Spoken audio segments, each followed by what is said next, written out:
Hi, everyone, and welcome to another episode of the Water Cooler Edit with mybayut, hosted by myself, Eman, and Richard. Hey, how are you? I'm fine. How are you? I'm doing good. We're back. Yes, we're back, and we have a really fun topic to discuss today. So we spoke about Ramadan, we spoke about Eid, we spoke about all of the things that you can do outdoors, things that you can do in the city, etc.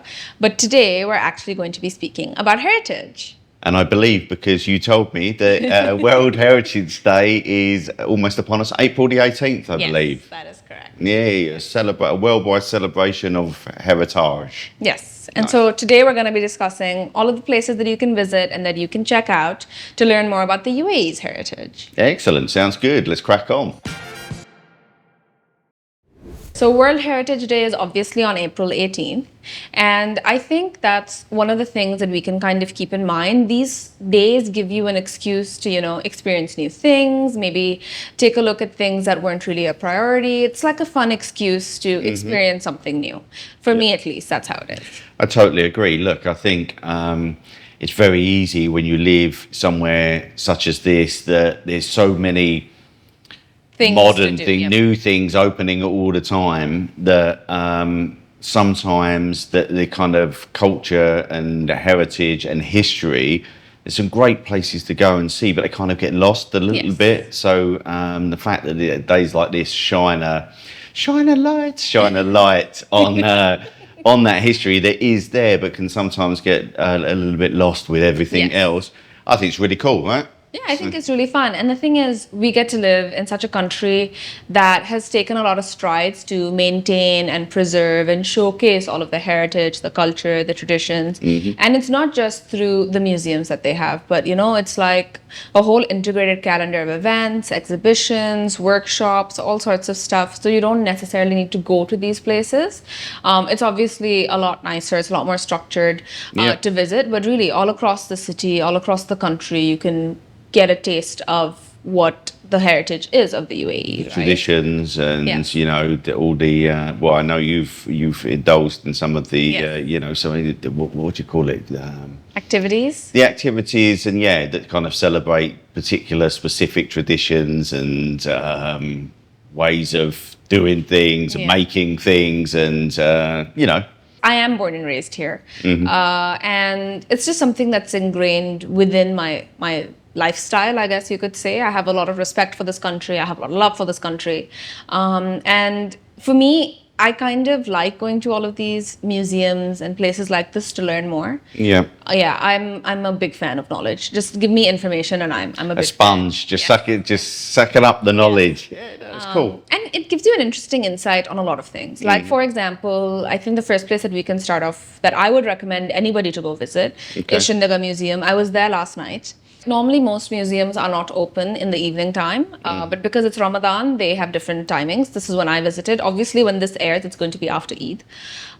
So you will have to, go in the daytime generally, or maybe wait for like these night markets or night exhibitions or things like that. But basically, Shindaga Museum, it initially used to be the ruler's residence of the ruler of Dubai, and then they moved to the Zabil Palace, and so they converted this massive space of about 80 houses into a museum that you can actually go and visit. It's super economically priced. It's in a very easy to navigate location, so it's right by the creek. I was going to say it's down by the creek, isn't it? Yeah, they have a decent amount of parking. If not, you can go by metro. There's all sorts of things to explore. So I actually only explored a portion of the museum. It was so big that I was like, I actually have to come back. So I'm going back on Friday. So if you go in if you go in each house, is there kind of like a different theme within each house? Yeah. So each house has its own name. So for example, I went to the perfumery house, which was all about the history of perfume. It explained all of the things in the region, the kind of sort of not exactly the heritage behind it, but the uses, how it's kind of evolved now, the things that you need to keep in mind. And then you could also go and you can smell some of the signature scents of this region specifically, like oud, like amber, and you get to learn about it as well. That's pretty cool. Yeah, it is. It was really great. And that's just one house. And then they had another one on like traditional crafts. So over there you could learn about like The word I was thinking for when we were at the start of this episode, I was desperately trying to think of the word crafts. And I couldn't. Yes, thank you. Yes. So basically, you know how import and export textile trading played a big part in this region before, obviously, the discovery of oil, and all of the different sort of techniques that they have that they pass down from within generations. Yeah. And even for perfume making, right? It's a very personal sort of touch that you have. Everybody has their own kind of recipe within their own families, and that's not really readily available to the public. So from that perspective, you get to learn a lot. There are houses on poetry, there's houses on religion. At the same time, you can actually go to the Al Maktoum residence itself, which is where the ruling family used to live. So you can actually go and explore all of that, and they explain, like, you know, the history of all of the rulers, you know, how the house was occupied, how it was changed, you know, how it's become the museum today. Whoa. So you said that's where the ruling family lived until when? The early 70s? Yes. Yeah. Wow. So you actually get to see the abode itself, you know? And they've maintained it beautifully. So after they had moved from this palace to the Zabil Palace, they actually went and they renovated the whole area and they turned it into the museum. So it's super modernistic. But at the same time, you know, there are still the coral houses there. There are still the one-story like villa, bungalow types. Everything is like with cobblestones. You can see a lot of the traditional architecture. It's really nice. Nice. It does sound nice, actually, I have to say. And You've sold me. Yes. You've sold me. Yes. I shall be giving it a visit. Yep. So they have a visitor center, which is super modern. That's a new building. And then they have the rest of the houses, which are very traditional. So you get a good mix of both. Yeah, and you can kind of, I mean, because it sounds as though it's quite big, you can kind of wander around at your own pace type thing. 100%. And, you know. I only visited, I think, 5 houses out of, I think, 17. Yikes. And I was there for 3 hours.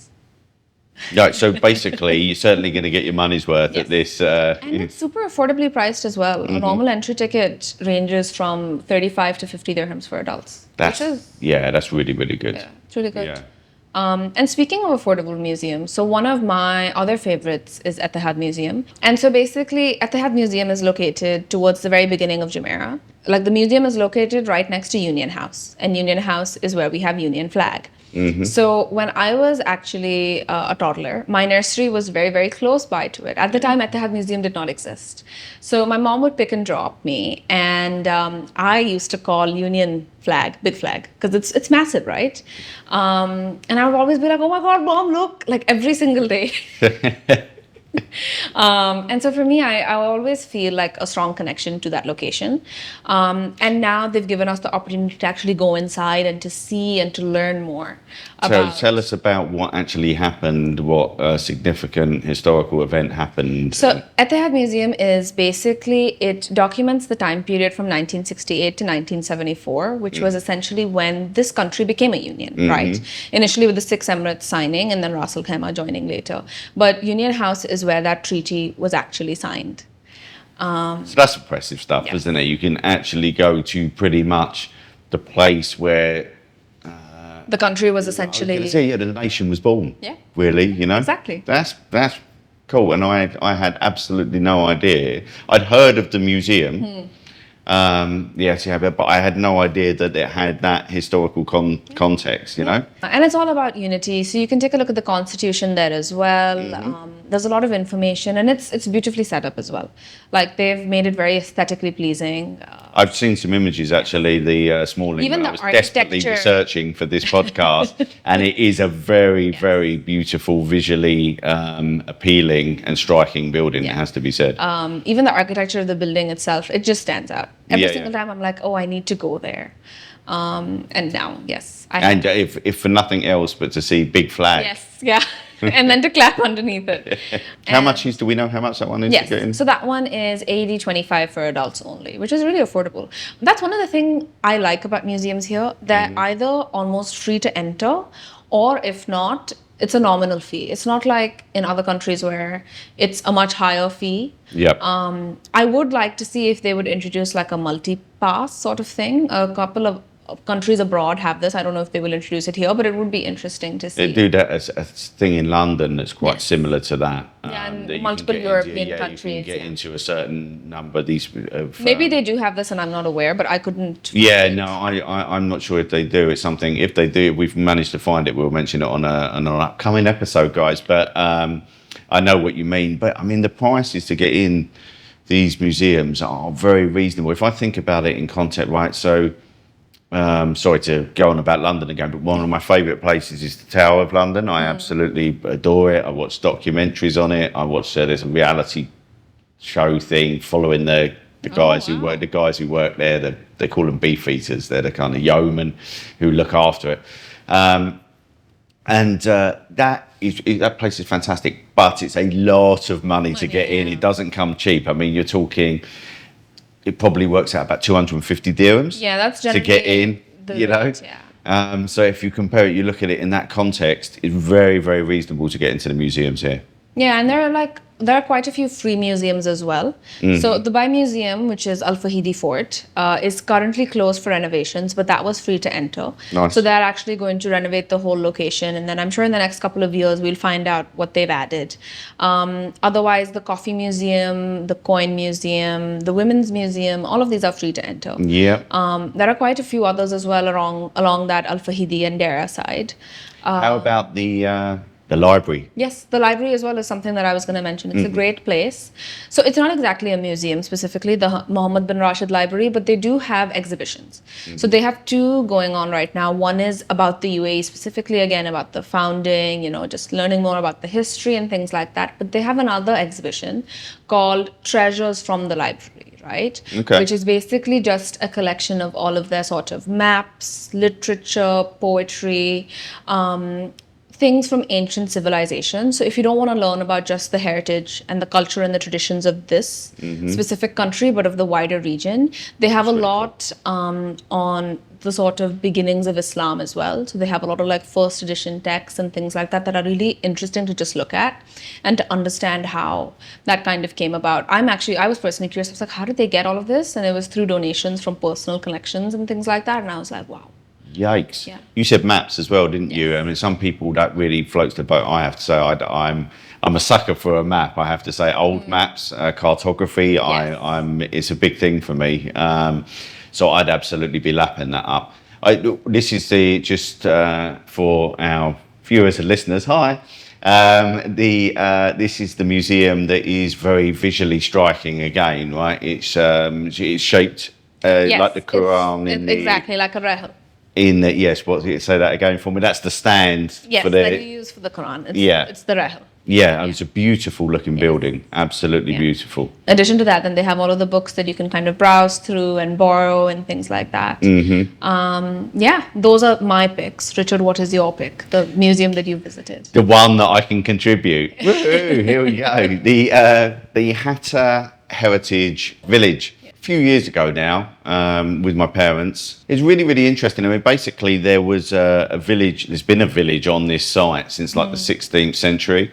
I think it's over 20 buildings. There's like a fort, there's a mosque, and they reconstructed. So it is where the village was originally, but obviously some of the buildings wear and tear and all the rest of it. So they kind of reconstructed to an extent, but you can wander through and it's a bit similar in a way to Shindaga, in the way that, each building you go in has got something different going on. So there's some traditional crafts, etc. But I remember going in the ruler's house of the village back in the day. His house is still there, very, very interesting, but they had a vast array of weaponry. And my father-in-law was with us actually as well. My father-in-law, I remember being absolutely obsessed with the weaponry, specifically was some really, really cool stuff there. But like the traditional daggers,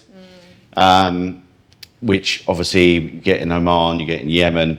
But here, the Emirati ones this is a little bit of, I found out today, the Emirati daggers, we're talking about the ones with a curved bottom. And some of them are absolutely stunning with the scriptures on them and all the rest of it. but the curve is more extreme on the Emirati one, so it's more Pronounced. yes, pronounced. Thank you. That's a good word. Cheers. I needed that. That was better than what I was coming up with, and. It's thinner blade as well. There you go. But they're very traditional. So there was stuff like that, and there was, I think there was even some guns in there and things like that. But look, a really, really interesting place. Hatta in itself is a lovely place to go because there's so much to do there. But I would suggest, I think this is one of the things, right? I think people who come to this country from the outside just kind of think, because they've only been hearing about this country in fairly From recent a different times, context, right? that they the kind sort of lifestyle that it offers, all of this sort of stuff, and I think, like you said, it is a little lost. That there is history there, yes, right? definitely, lots you know, of it. a really interesting history that just kind of gets a little bit lost at times in the newness of everything. So I think it's really nice sometimes just to go and check out. Yeah, check out all of these different places, learn more about it, and Dubai Culture does a great job of They do indeed. organizing all of these sort of events and bringing a lot of interest, bringing a lot of like impressions, a lot of acknowledgement from the rest of the country, right? That okay, you know, we have all of this, you should take a look. I mean, even last one, the Jumeirah archaeological site, Yes. which, look, if you've been to archaeological sites, they're never the most thrilling, right? Because essentially what they are is kind of like ruins, as in, so you can see almost like the foundations of buildings and Because stuff. generally that's all that would stand, right? This is like millennia old. They said, they said it's Ninth the to 11th, yeah, yeah. 9th to 11th century. So, I mean, it's the Abbasid era, was it Abbasid Yeah, I think era? it was. Yeah. But when you go to these places, you still learn. I mean, visually, it's not going to be the most stunning thing you've ever seen in your but life. they have a lot of information there. That's for you it, to learn exactly, from, yeah. right? And I think it's interesting because that archaeological site is in Jumeirah. So when you're standing there, you get a direct view of the Burj. You get a direct view of the Dubai skyline. Yeah, You have the beach on one side, which is obviously where all of the coastal sort of livelihoods began, right? So you have your fishing, you have pearl diving, you have all of that. So you kind of get a full view of then, now, future. The full present. then and now thing going on, and like you say, the future as well, right in there. So that's cool, isn't it? Yeah, it is. Yeah. And at the same time, there is a really nice cafe that you can stop by at the archaeological site to, you know, chill out, have a traditional Emirati meal, because that's another form of their culture that I think a lot of people don't generally experience. And in general, it's very nice. It's very peaceful, very calming. Any place like that, any archaeological site, museum, and all that, always has to have a coffee shop, right? Yeah. It's essential. Yeah. It's absolutely essential. So I'm always up for a bit of coffee shop action. If they have a gift shop as well, I do like a fridge magnet. And that brings us to end this episode today. So if you want any information on the top museums in Dubai, on the top free museums in Dubai, or any other information on the museums that we've mentioned today, so whether it's parking, whether it's tickets, whether it's how to get there, etc., you can take a look at that on mybayut. So that's bayut.com/mybayut. And if you have any comments or suggestions or anything of that sort, please feel free to share them. Richard will look at all of those. And we're excited to catch you in the next one. Cheers, guys. Take care.